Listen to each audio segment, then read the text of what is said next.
ఈ దేహము తిరువణ్ణమలై రమణాశ్రమానికి ఈరోజు మధ్యాహ్నం వచ్చింది.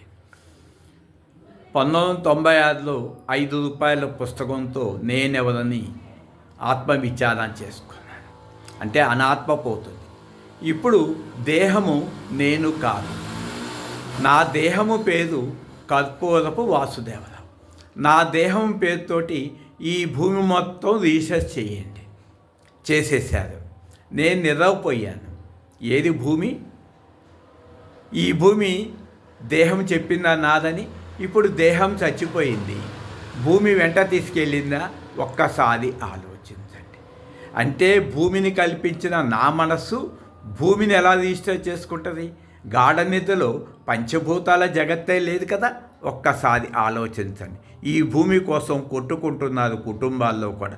నా కుటుంబంలో కూడా ఇంతే.